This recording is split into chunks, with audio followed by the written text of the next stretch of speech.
I got these animals on that corn creep pellet mix. You see a fresh pile of manure over here. I still don't see, much problem with their manure. I got this manure over here. I got them on that corn creep pellet mix. I got the dried distiller grains ordered, but it's not gonna, I'm not gonna be able to get it until Monday. And so right now the big plan is to just keep collecting information. And so yesterday I was actually on the internet collecting as much information as I could about cattle feed. And so as I was collecting information about cattle feed, I actually came across something very interesting. And I was watching this presentation being done, and these people, they were talking about cattle feed as and then the different components of cattle feed as a unit of measurement. And so instead of saying I feed these animals a 12 to 14% protein, 65% TDN diet, and I've already said the reason that I say 65% is because I said this a long time ago, but if you start off at 65, it's very safe. If you have a 65% TDN diet, you're very safe.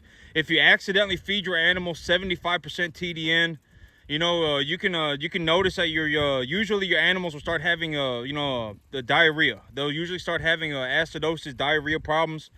If you feed them 70, they'll usually be okay. But if you go to 80, if you say that your target is 70, but you feed them 80, they're gonna have a lot of problems. And so you don't want to be in a situation where your goal is to hit 70, and then you mess it up, and then you accidentally feed them 80, and then now you got animals with acidosis. If you got small animals with acidosis, that's a very big problem. And I got an animal over there not eating, and I'm gonna have to go check up on them, but they look okay. I give them free choice feed. I fill their bunks up with food twice a day. I completely fill them up on food. They're all fat, and they all got a good roughage material. And so I'll make sure to keep an eye on the animals. All these animals have been vaccinated, etc., etc. But yesterday I was watching, I'm learning as much as I can. I'm looking to, collect as much information as I can about animal feed, because I'm in the process of changing these animals over to a dried distiller grains for their protein component. And yesterday I was watching this presentation, and it was utilizing every single feed or every single component of the feed as a unit of measurement. And so when like me, when I talk about a total mixed ration, I say 12 to 14% protein and about 65% TDN. You can push that number up to about 70. But if you go for 65 and then you look at the animals and their manure looks a little hard, you can feed them a little bit more energy and a little bit more protein, right? This is something that I talk about all the time. If they're pooping out straight liquid gas, you should probably increase the amount of hay that they're getting in their diet or whatever it may be, reducing the energy, whatever it is. Whatever it is, as long as it is objectively correct, it does not matter. I mean, you could still feed them a 60-70% grain diet. But I mean, maybe, whatever it is, as long as you understand why you are making that choice, and as long as that choice is objectively going to put you in the correct direction, it does not matter how you do it. This is what I've talked about all the time, right? The answer is amorphous. As long as you are objectively correct and you're not skipping around in la land, right? That's the big idea. As long as you are not skipping around in la land, then it does not matter how you come up with the answer, as long as the answer is correct. And so, yesterday I was watching this presentation, and it was, so here's what I mean by utilizing every feed as a component, or every feed component as a unit of measurement, is that instead of feeding these animals 12 to 14% protein a day, if I feed them a creep pellet that is 20% protein, and I feed them 200 pounds a day, then I'm feeding them 40 pounds of protein via the creep pellet. If I feed them 100 pounds of corn a day, and the corn is 85% energy, then I am feeding them 85 pounds of energy a day. Right? I mean, it makes sense. If you have a bag that says it's 20% protein, if you have 100 pounds of that bag of feed, if you have 2 bags of feed and each bag says, if you have 2 bags of feed that weigh 50 pounds each, and they're 20% protein, when you feed the animal those 2 bags of feed, you are feeding the animal 100 or 20 pounds, or you are feeding them 100 pounds of that feed, and that 100 pounds of that feed has 20 pounds of protein in it. And so, it's that is actually, it makes more sense to me. Because, you know, when it comes to a total mixed ration, the big idea of a total mixed ration is like if I had these animals, like if I had all of these animals put away in that barn and I closed that barn off, and then you know, I put a feed trough out in the front and I just dumped the feed for them, right? They're not in a situation like this. Like on my farm, like over here on my farm, my animals have a lot of room, right? They can walk around wherever they want to go. They can go on a walk. They can go swim in the pool, or they can go swim in the lake, the pond. You know, if they want to go eat some hay, they can eat some hay. They're not sitting in a barn, you know, with and then just having food dumped down in front of them, and then that's all they do all day, right? They just sit there, and when they eat that food, you know, that's all they get to eat, right? I mean, on my farm, if they want to go eat hay, they can go eat hay. If they want to go chew on grass, they can go chew on grass. If they want to go on a walk, they can go on a walk. They can eat whatever they want, right? And so a total mixed ration is more like if I am going to chop up the food and feed it to the animal and expect the animal to eat it in even proportions all the way through. And so if you are in a confinement situation where you have the animals put away in a barn and you're feeding them feed, like they're not getting to walk around and eat hay bales, they're not going around and chewing on grass, you know, they're not getting, you know, whatever the grain portion of the day that, you know, they're essentially getting to walk around and eat whatever they want and do whatever they want. You know, a total mixed ration doesn't really work here. I mean, it does, but I mean, you know, a total mixed ration, it makes more sense if the animals are in confinement. Because if the animals are in confinement, if I push them all into a barn and I close the barn off and then I put food out in front of them and that's all they get to do every day is just eat that food. They don't get to go around and chew on the hay bales. They don't get to go around and chew on grass, whatever it may be, you know, they're just going to sit there and eat that food and that's it. Then total mixed rations make more sense. But yesterday I was watching a presentation and I was like, on my farm, on something like what I'm doing, this idea actually makes more sense. The idea that was introduced to me yesterday makes more sense for me in terms of how should I run my farm. And that is utilizing everything as an individual unit of measurement. And so if I feed these animals 40 pounds of protein, if I feed these animals 200 pounds of grain, and the grain is a 20% protein, I'm feeding these animals 40 pounds of protein via the grain. If the grain is 20% protein and 75% energy, and I feed them 200 pounds a day of the feed, then I'm feeding them 40 pounds of protein and 150 pounds of energy, right? It makes more sense for me to think about it like that.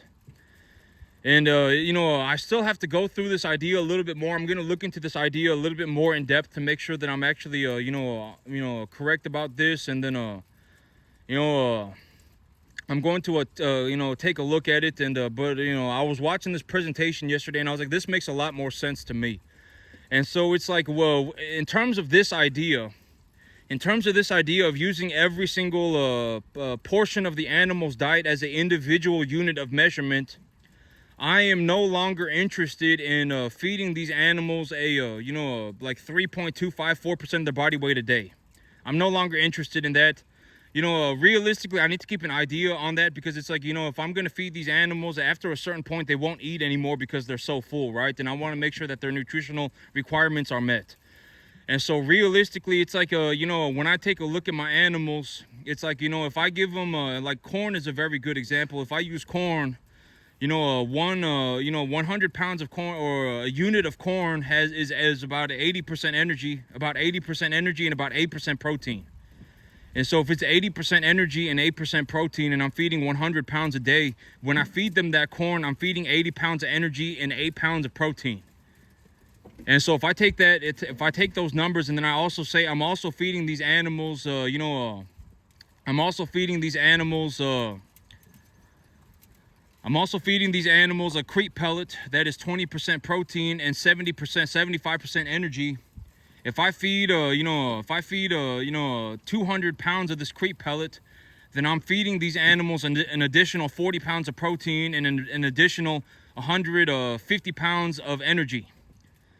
And so it's like, 140 plus 150 is 190. And then realistically, you got about, about 9 pounds of water in there, and maybe about 1 pound of trace minerals, or probably less than 1 pound. It's probably like 9.5 pounds of water, right? I mean, about 5% moisture, and then a very small amount of, a couple of tablespoons of trace minerals. And so that is from my understanding, that is how things work. But there's different things about cattle diet. It's like, when it comes to cattle diet, one of the things that cattle can do is actually digest fiber. Human beings can't digest fiber, but cattle can digest fiber, and they utilize it, as a source of energy, from my understanding. And so there's all sorts of other things, and it's like, when it really comes to that kind of stuff, I don't really need to know that stuff. If I really want to know that stuff, I can ask a specialist. But but it makes more sense to me for me to do things this way than it does to just be like, I'm going to give my animals a 12 to 14% protein, 65%, 70% or so, 65% TDN diet.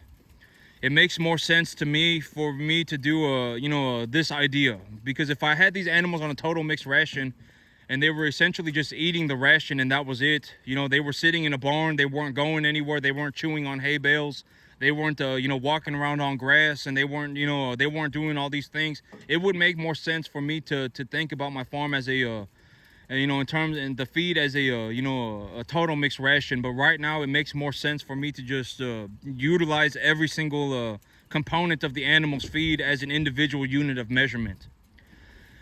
And so, like, right now, a very good example of this is, like, I'm giving my animals a 200 pounds of a creep pellet a day. And so this was the numbers that I was running yesterday, and to figure out my numbers, and I've already told you how, it's like, I calculate each unit of energy and each unit of protein separately. And so it's like, how do I, calculate, how much is it costing for my feed? How much do I anticipate that I'm making on a return for that feed, et cetera, et cetera.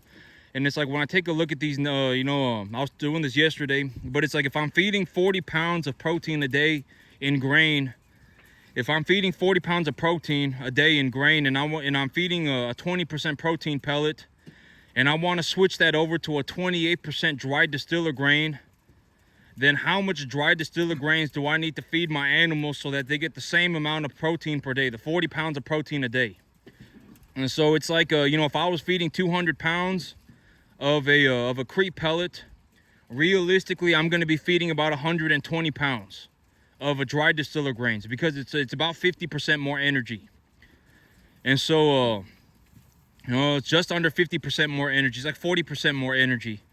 And so if I have these animals, if I switch them over to dry distiller grains, and I've already said that the other limiting factors for switching my animals over to distiller grains, and I did, the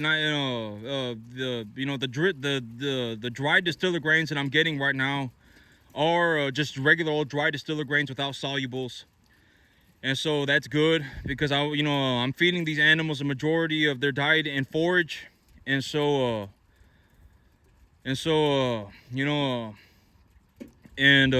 big thing that I'm looking to do is keep their diet at 25% or less dry distiller grains a day. Because most of the time when you're dealing with a dry distiller grains, a very reasonable estimate for how much sulfur is in a dry distiller grains, if you just have regular old dry distiller grains, the sulfur in that dry distiller grains is about 1% concentration. And so if you feed these animals dry distiller grains, you can anticipate, it's a very reasonable estimate. Granted that you don't have like a wet distiller grains or like a whatever, if you just have regular old dry distiller grains, 1% sulfur is a very reasonable estimate. And I'm pretty sure it is illegal. It is not legal. It is illegal for you to feed your animals over 0.4% sulfur. And so it's like, if you are feeding a dry, and if you utilize the individual components as a individual unit of measurement, if you have 100 pounds of dry distiller grains, and it's 1% sulfur, right? And you're anticipating that your animals are, going to eat about 3.5% of their body weight a day, right? And you put all these numbers together, and I say, when I take a look at my herd, I would say that the average weight of my herd right now is about 450. The average weight of my herd right now is probably about 450, and if it's 450, and I anticipate that they're going to eat about 4% of their body weight a day, you know, 3.5 to 4% of their body weight a day. They're going to eat about 16 pounds of feed a day. If I just let them eat as much as they want, they're going to eat 16 pounds of feed a day. And if they eat 16 pounds of feed a day, and you know, the feed components are hay, corn, and dried distiller grains, then how do I mix those three together so that I am, you know, giving my animals a reasonable diet, right? And it's like when I take the individual components for what they are individually, you know, it's like I cannot be feeding my animals more. You know, if they're eating 16 pounds of feed a day, and I feed them, and I feed them a quarter of that in dried distiller grains, I'm feeding 4 pounds of dried distiller grains a day. You know, I'm gonna have to write these numbers down on a piece of paper so I make sure everything's correct. I already know, like me, you know, when I start doing math, I always make sure that I write the numbers down. I write the numbers down and I double check everything to a fine point. I make sure everything's correct because I mess up numbers a lot. And it's like, you know, if I got 4 pounds of if I got 4 pounds of dried distiller grains, and you know, I just need to make sure that when I run the diet, that the animals are not getting more than more than 0.4% sulfur in their diet. You know, realistically, how do I do that? Well, if you know, I was watching a presentation and it was like, if you have a quarter of 1/4 of your diet or less in dried distiller grains, you're pretty much safe. As long as you are under 25% of the animal's total intake a day in dried distiller grains, you're pretty much good to go. And it was also saying that if you're going to mix dried distiller grains and corn, you need to be very careful about the phosphorus. If these animals ingest a lot of phosphorus, in terms of their calcium phosphorus ratio, their phosphorus ratio is too high, it will actually cause a deficiency or a problem called water belly. Urinary calculi, I think is what they call it. And so it's like, you know, I don't want to be feeding these animals any more phosphorus. And so my big idea, long story short, I believe that if I just essentially just feed these animals a massive amount of food every single day, I don't even need to worry about whatever 12-14% protein. Yeah, I'm just gonna give them as much food as they want to eat every single day. I'm not even gonna worry about it. You know, I am going to note how many pounds, how much of protein are they ingesting and how much energy are they ingesting. I'm going to keep track of that stuff, but I'm not going to be super concerned about, oh my God, you know, every time I feed these animals, I need to make sure that they're getting 12 to 14% protein. I need to make sure that they're getting a certain amount of energy and, stuff like that. I'm not going to be worried about that. Every time I feed these animals, I'm not going to be considering that anymore. I'm more going to look at it as how much food are they ingesting in total all day. And I'm going to look to feed them as much as I can. I'm going to give them as much food as they want. And, I'm going to keep a track of their manure. And this is what I mean. Maybe if I put it this way, this was how I made sense of it. Imagine that you're in a situation where you're eating 5 pounds of celery a day. If you eat 5 pounds of celery a day, and then you also eat 5 Big Macs a day. If you eat 5 pounds of celery a day and you eat 5 Big Macs a day, you're still gonna get fat. It doesn't really matter that you ate 5 pounds of celery. You know, you ate 5 pounds of celery, but you also ate 5 Big Macs, right? You're still gonna get fat, right? And you're gonna poop very well. This was how I thought about it. If you eat 5 pounds of celery a day and you eat 5 Big Macs a day, you're gonna get fat and you're gonna poop very well. But if you eat 5 Big Macs a day and you don't eat any celery, you're gonna get fat, but you're also probably gonna have diarrhea. You know, and if you eat 5 pounds of celery but you don't eat any Big Macs, I mean, it's gonna be like you're pooping bricks, right? I mean, you're gonna be like your poop's gonna be rock solid, and you're not gonna gain any weight. And so the idea, this was how I made sense of it in my mind. Is essentially, I'm going to feed these animals 5 pounds of celery a day. I'm going to give them a massive amount of hay. But then I'm also going to give them 5 Big Macs a day. I'm going to give them a lot of grain as well. I'm going to give them a lot of grain and I'm going to give them a lot of hay. And the big idea, and I've already said that hay, in reality, hay is like a buffer in their system. If you feed these animals hay, it's going to raise the pH of their gut, their rumen. But if you feed them a lot of grain, it's going to drop the pH in their rumen. And so essentially I'm going to feed them a lot of hay and I'm going to feed them a lot of grain, with the idea that it's like if I ate 5 Big Macs and 5 pounds of celery a day, I would put on a lot of weight. I would get very fat and I would also poop very well. That's the big idea for why am I going to change these animals over to the diet that I am. I'm not going to worry, as of this point, I'm not going to worry about, oh my God, every time my animals eat, they need to be eating a 12 to 14% protein a diet a day. I'm going to think more about everything as an individual component. How many pounds of protein are they eating a day? How many units of protein are they eating a day? How many units of energy are they eating a day? How many units of sulfur are they eating a day? And then I'm going to take a look at their manure and then at their body conditioning. And I believe that if I do this, that I can actually make my animals gain faster. I believe that I can make them gain faster.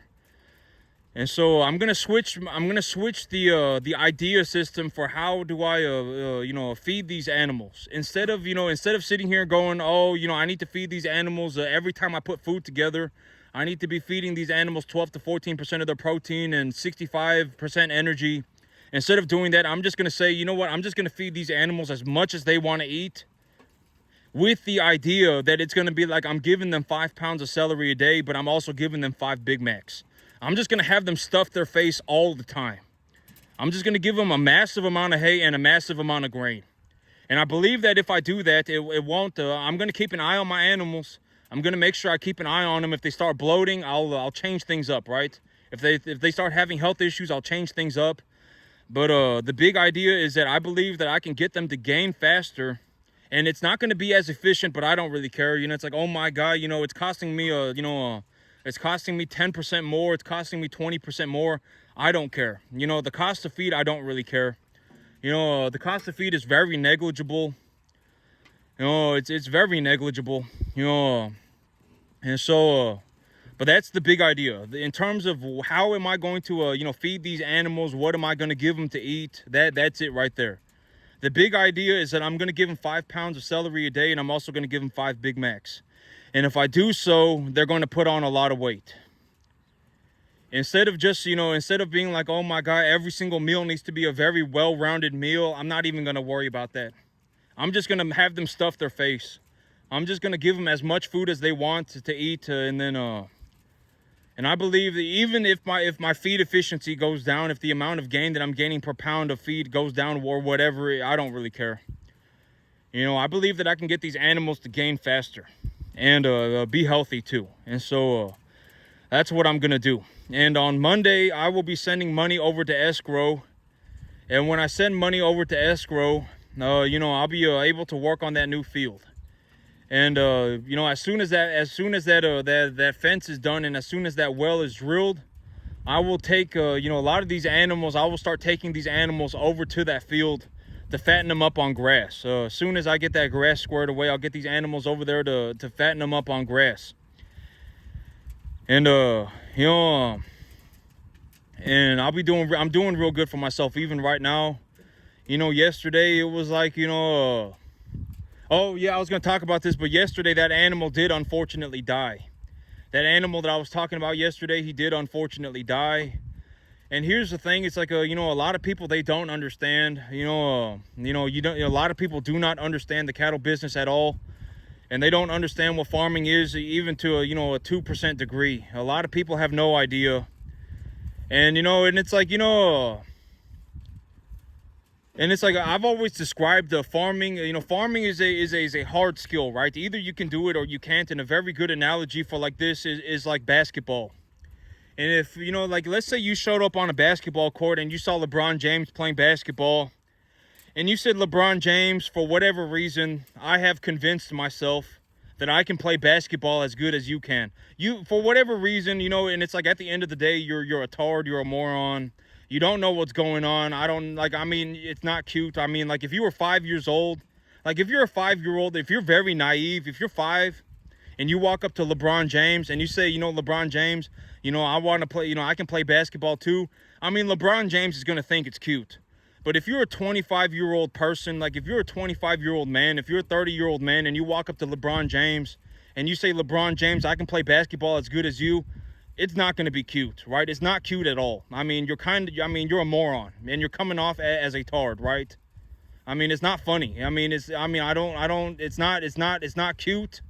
You know, it's not funny. You know, it's like LeBron James would mop the floor with you. You know, if you got on a court with LeBron James would run laps on you, right? And it's like, you know, and it's like if you're a grown human being and you're sitting there and you've convinced yourself that you can play basketball as good as LeBron James, then go and prove it, right? Go and play basketball with LeBron James. Why not, right? I mean, show everybody, you know, show people. Why not just show them, right? I mean, if you're that good, go and show them, right? I mean, it's not cute. It's not funny. LeBron James is not going to help you. I mean, if you're 25, 30 years old and you've convinced yourself you're as good at basketball as LeBron James is going to think you're a tard, right? I mean, there's no saving you. LeBron James is not going to help you. It's the same way with me and cattle. You know, it's the same. Maybe if I give my perspective, I mean, people will understand. You know, like, you know, if you come up to me and you say, "Oh my God, you know, I can farm as good as you. Oh my God, my opinions on farming are important." And, like, I'm gonna think you're a tard. You know, you know, it's not cute. It's not funny. You're a full-grown human being, and this is how you're thinking, right? Like, this is not funny. This is not cute. I mean, you're not 5, right? I mean, are you naive? You know, I mean, if you're grown and you're naive, it's not good. Like, you should take a look at the world one day and go and take a look at it for what it is, right? I mean, if you're 5 years old and you're naive, that's fine. I mean, it's kind of cute, right? I mean, if you're 5, it's like you're looking at a little pup and you're playing with a little pup, right? It's kind of cute. But then it's like, you know, you got this full-grown person who has genuinely convinced themselves that they are as good at basketball as LeBron James, you know, or as good as me at running cattle or farming or whatever it may be, right? I mean, oh my God, I fell out of heaven a 7, right? And it's like, it's not funny. It's not cute. You know, like, it's not funny or cute at all, right? Like, I mean, if you were a 5-year-old child, if you were a 10-year-old child, sure it's cute, right? Sure, I mean, it's like you're dealing with a little pup and it's kind of cute, right? But if you're a full-grown person, it's not cute and it's not funny. You know, keep your opinions to yourself, right? And a lot of people, they don't understand that, you know, a lot of these animals, you can really take care of them and everything. And even at, you know, okay, so animals, when they're small, they're called a stalker calf. You know, a high-risk stalker calf. And a high-risk stalker calf, I'm just going to be honest, you know, if you have a high-risk stalker calf, the average for most people would be about a 15% death loss. I'm just going to say it, you know, if I'm just going to be honest about the stalker calf business, like if you were going to bring home 200-pound calves and you were going to, you know, wean those calves on your farm and you were going to take care of them, I would say that the average death loss for the average person is about 15%. So if you bring home 100 calves, you can expect to lose about 15 of them. But once the animals hit about 350, 450 pounds, they have now become a backgrounding animal. And until they're about 800 pounds, they're a backgrounding animal. And then from 800 pounds to about 1,200, 1,400 pounds, they're a finishing animal. So those are the 3 major categories of the cattle business. You got the high-risk stalker calf business, or what people just call stalker calves, and then you have backgrounders, and then you have finishers. And so when they're at about 200 pounds, they're a stalker calf, and what a lot of people refer to them as a high-risk stalker calf, a high-risk animal. Your chances of losing an animal like that is about 15% on the average. Once they hit about 350, 450 pounds, your chance of losing that animal is probably at about 5 to 7%. And then once you get up to about, 5 to 10%, somewhere about 7%. And then once you get from 800 to about 1,400, once they hit about 800 pounds, your chance of losing that animal drops to about 5%. So if you bring in a whole bunch of 800-pound animals, you bring in like 1,000 800-pound animals, you could expect to lose about 5% of them. What is that, like 50 animals? Yeah, 50 animals. You could expect to lose about 50. If you bring them in at about 100, if you bring them in at about 500, you can expect to lose between 50 and 100 of them. And if you bring them in real small, if you bring them in at 200, 200, 250, stuff like that. If you bring them in at that range, you can expect to lose about 150 of them. And a lot of people don't understand that, but I'm just going to say the numbers for transparency reasons. There is no situation. I've talked about this repeatedly in the past, but there is no situation where you run a cattle business and do not see cattle die. You will see cattle die. If you have a cattle business, you will see cattle die, and you need to be ready for that. It will happen all the time. It will happen all the time. You will see cattle die. If you bring in a whole bunch of 500-pound animals and they're not weaned, some of them are weaned, some of them are not weaned. If you bring in 1,000 of them, you can expect to lose 50 to 100 of them. And if you lose less than that, you're doing better than the average. So it is good to do better than the average, right? It is good to do better than the average. If you bring in 1,000 200-pound calves, you can expect to lose about 150 of them. And if you do better than the average, that's good. And so, like me on my farm, I raise animals from 200 to 800 pounds, and so I have to take them through multiple stages, right? I take them from the very beginning all the way to the point that they go to a lot to finish. Until they're a finishing animal, I take them all the way up to 800, right? And so it's like, on the average, my death loss for all of the animals, the small animals and the big animals combined, is going to be somewhere around 10%. And so if I bring in about 150 to 200 cattle a year, I lose about 15 to 20 animals a year. A lot of people, I think that, it's like when you go into the cattle business, and you're actually, getting into the cattle business to a point that that you're going to make money, you need to understand these things. Sometimes you go to the sale barn and you buy a sick animal.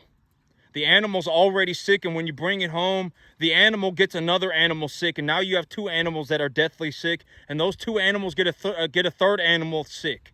And now you have three animals that are deathly sick. Right? That happened, that happens one time. And then, it's like, boom, you lost 3 animals that month. The next month, out of your 50 animals, one of your animals just gets sick. Right? You don't know what happened. You had them on vaccination. You had them on the right feed. You gave them medication, and they still died. So it's been 2 months, and you lost 4 animals, right? I mean, you're gonna see about, if you run about 200 cattle a year, if you run about 150 cattle a year, you're gonna see 2 or 3 animals die every single month. Like it might even be 2 to 3 animals die every single month. And if I give you my perspective, maybe it'll open your mind. There is no cattle business where you get into the cattle business and all of your animals magically go to Disneyland. You will see animals die. You will see animals get sick. And when your animals get sick, you should give them antibiotics. And if your animals are healthy, you should vaccinate them. I'm just going to say it. If you're deathly against vaccinations, if you're deathly against antibiotics, if you're deathly against, feeding your animals a proper diet, then, keep your opinions to yourself. I don't care. I will kick you into a moat before I consider your opinion.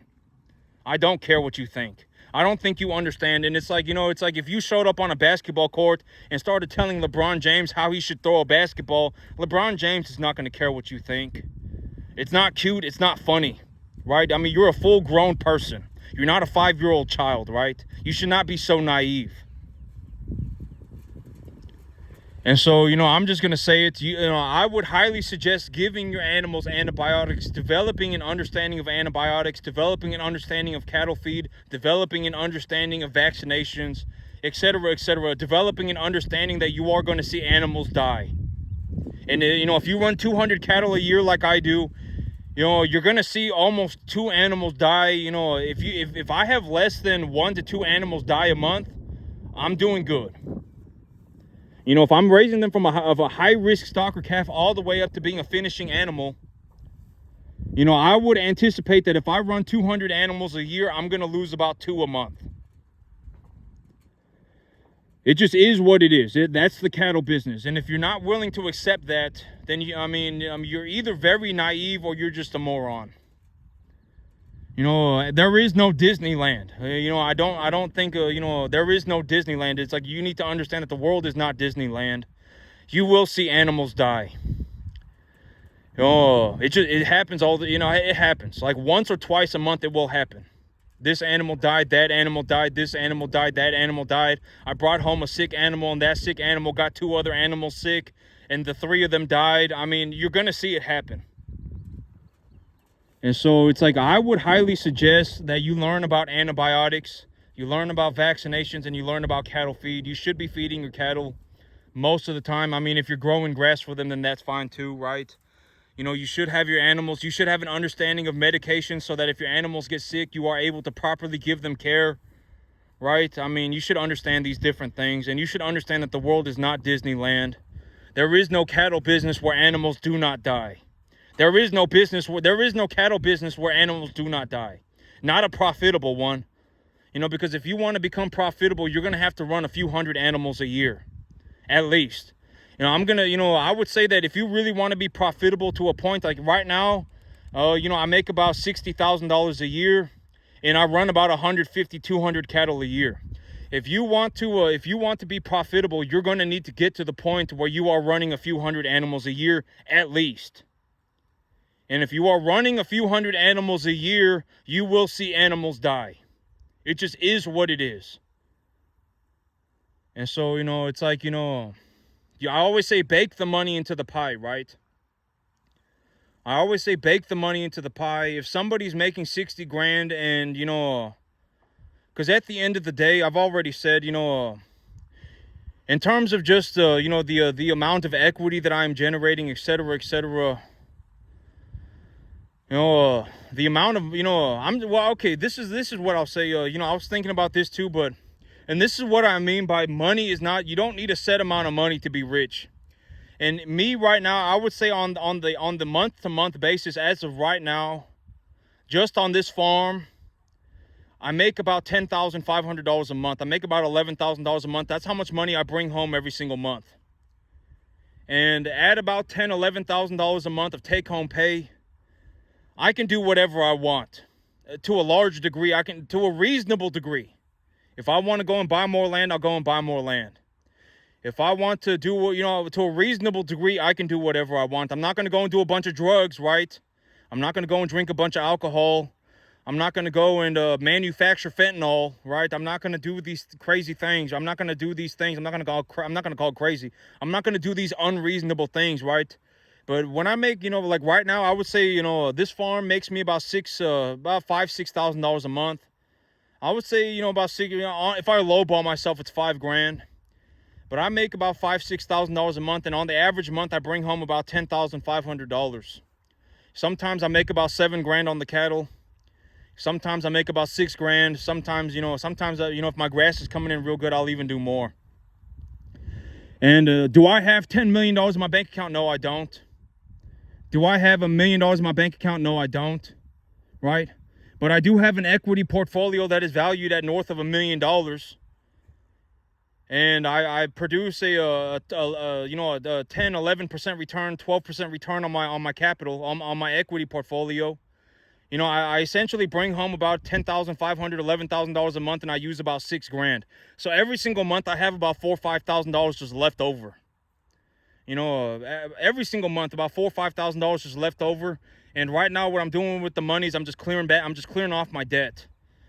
With the money right now, I'm just clearing off my debt. You know, with the $4,000 to $5,000 a month that I have left over, I'm just clearing away my debt because I want to get myself ready to go to the bank to ask for a loan to buy land. And I got 6 months to do that. And you know, realistically, I can only do that for about 5 months because you know, it takes a month for the credit. I can really only do that for about 4 months because the credit bureau is going to take a month to acknowledge that, you know, that my credit has been fixed up, has been cleaned up. And so right now with the money that I'm making, I'm just clearing away my debt. And for the next 4 months, I'm just going to, every single dollar that I have, I'm just going to clear my debt away. And then I'm going to go to the bank to ask for a loan. And I'm going to show them my numbers. And, you know, it's like right now, it's like, you know, I make about $10,000, $11,000 a month. I don't have $10 million I don't have $1 million cash. I don't even have, you know, 100, you know. Well, I mean, I can put together 100 grand cash very easy. I can put 100 grand cash together very easy. It's not going to be, I could probably even put $150,000 cash together very easy. If you gave me a week, I could probably put about $100,000 together. You know, I would have to start liquidating assets, et cetera, but I can put $100,000 cash together very easy. So I don't have $100,000 cash, but I can get $100,000 cash very easy. You know, $100,000 is a very minuscule amount of money. If I just start liquidating my investments, I can make $100,000 cash within a week. And so it's not hard to make, you know, 100. I would say I have 100 grand cash. You know, I don't have 1 million. You know, I don't have 10 million. And it's like, you know, I don't have 100 grand cash, but if I just started liquidating my investments, it's like my investments are, you know, the big idea of my investments is that these investments, the reason I made the investments was because I put a certain amount of money in it. And the value of my investments went up more than the money that I put in, right? I put $1,000 into something and I made $1,500 back. And so it's like, you know, if I started liquidating my investments, I can put together $100,000 cash very easy within a week. You know, $100,000 is a very, very minuscule amount of money. If it came down to it, I can make $100,000 in a week, right? It's not very hard. But I got to think about, you know, like, what are my longer term goals? Because if I liquidate all of my assets right now, then, you know, it's like, then I've gotten rid of all of my unrealized gains, right? I've talked about unrealized gains. And, you know, I actually spoke about unrealized gains months ago. And I already said, a few months ago when I was taking a look at my business and I was seeing what was going on, I already said, as of this moment in time, I am above water and I'm doing well for myself. And, I did not realize it, but a lot of people who actually know what they're doing actually realized how well I was doing even before that, right? And it's like, but me in my situation, it's like I don't really understand exactly what is going on at the very moment because I'm so encapsulated by all the things that I need to do. And so, I realized it a little bit late. I realized it maybe 3 or 4 months ago. I realized it about 5 months ago. Right, I realized it about 5 months ago. I'm above water and I'm making money. And why did I say that? Because the unrealized gains in my cattle was positive, right? I did have a significant amount of money that I had gained in the cattle by putting them on the winter wheat. And I had made a significant amount of money doing so. I had not turned the money into cash at that moment because, I was letting my investments grow. And what is that called? That is called an unrealized gain. When you have an equitable asset that has gone up in value, but you have not changed the asset back into cash, that value of the animal, the difference between the money that you put into the animal and the value that the animal is called an unrealized gain. And so it's like when I take a look at the unrealized gain and I look at things objectively and I consider things for what they are, I would say that I realized that I was above water about 5 months ago. And, in the last 3 months, I've averaged bringing home about 14,000 cash a month. And so, at the end of the month, I have about $5,000 left over, cash. And right now, I'm just using that money to clear up debt. I'm just clearing up my debt. And so, and then once I get this new field rolling, I'll put more animals on that field and I'll bring in more animals over here too. And that will significantly increase my cash flow. I may actually be cash flow positive about 15 grand a month. Right now I'm making about an average of about $5,000 a month of net positive income. And here within the next 6 months or so, I might actually be at a net positive of about $15,000 a month. That's what I anticipate. About $15,000, $20,000 a month. And at the end of the day, the money just is the money, right? I mean, I've always said money's not subjective. Money's objective. I'm not saying I'm a saint, right? I'm not saying I'm a good person. I'm not a saint, but at the end of the day, I make the most money from anyone that I know. Over the last 2 years, I have made the most money out of everybody that I know. Personally, that I know, I have made the most money. Generating $1 million worth of equity a year is a pretty significant amount of money. If people could do it, they would be doing it. My whole perspective on money is that if you could, you would, right? And most people, they don't make money because they can't.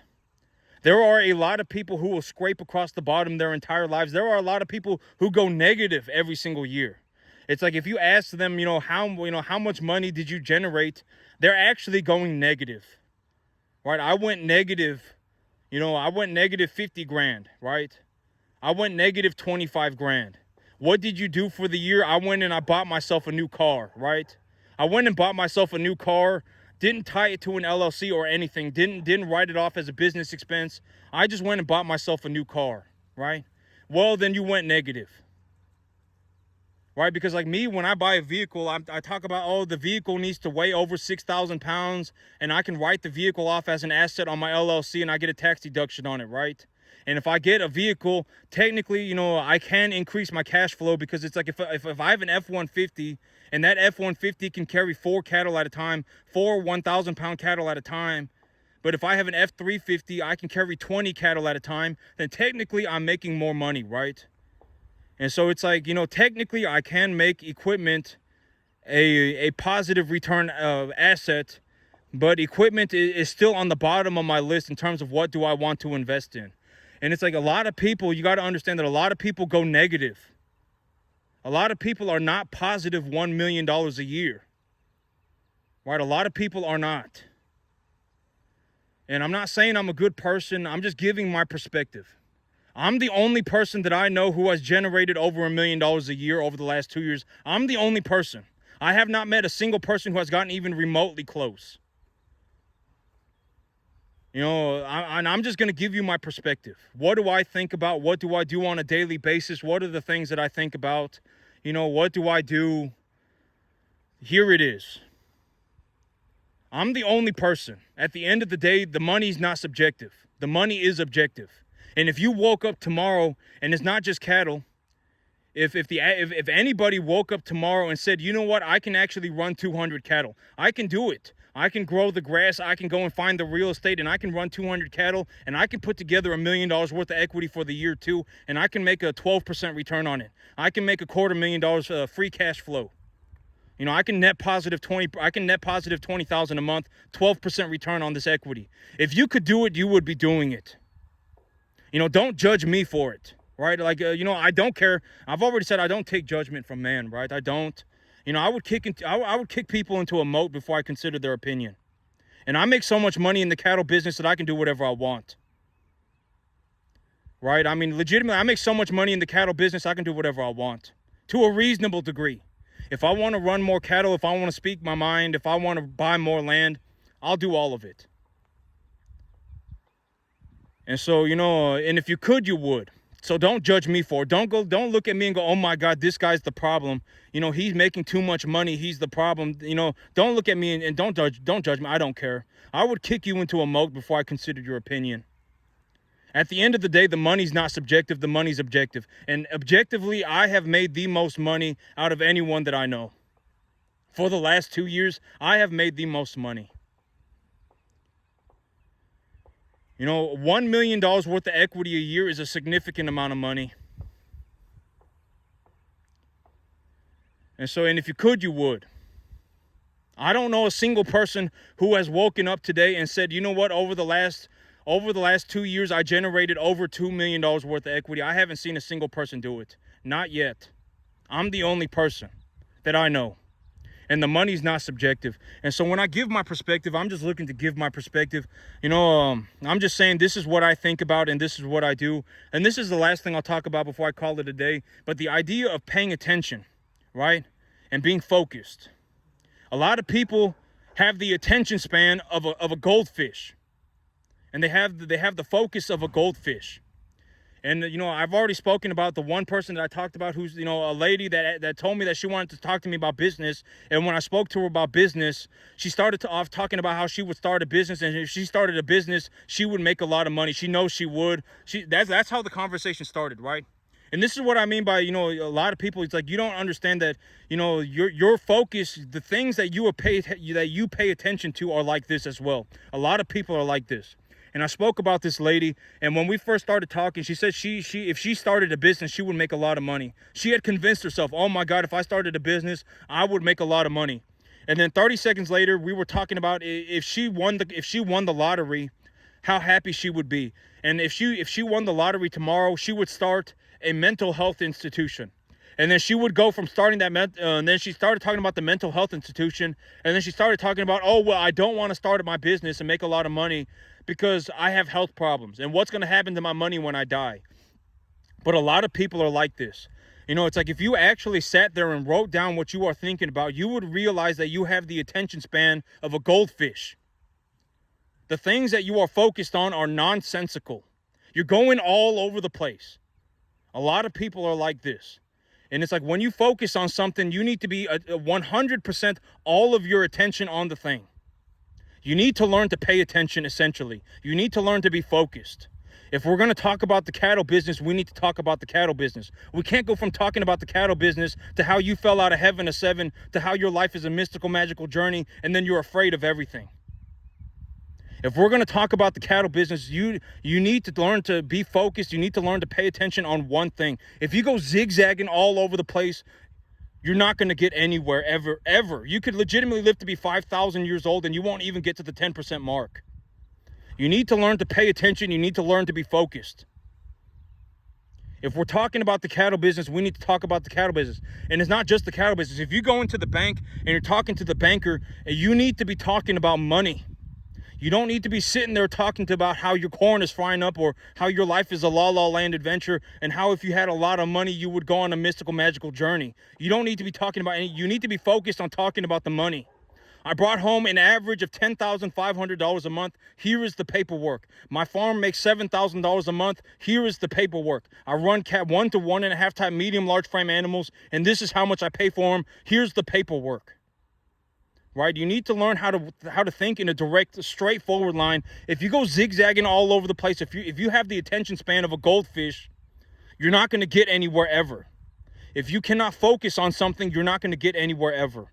You know, if you're talking about the cattle business, you need to talk about the cattle business. If you go from talking about the cattle business to how you fell out of heaven a 7, oh my God, you know, we talk about the cattle business, and then it's like, why do you think about the cattle business? Because you fell out of heaven a 7, and it's like, why did you fall out of heaven a 7? Because your life is a mystical, magical journey, and why is your life a mystical, magical journey? Because you're afraid to do anything else because you're terrified of everything.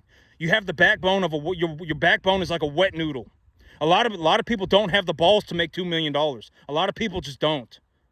At the end of the day, if you were offered the opportunity to make $2 million, you would not have the cojones to do so. You would not. I can almost guarantee you could sit there and you could think, oh my God, you know, I fell out of heaven a 7. My life is a mystical, magical journey. But at the end of the day, your money says otherwise. Right? The money's the money. Money's not subjective. Money's objective. Your cojones have gone inside of your gut. You don't have the balls to do it.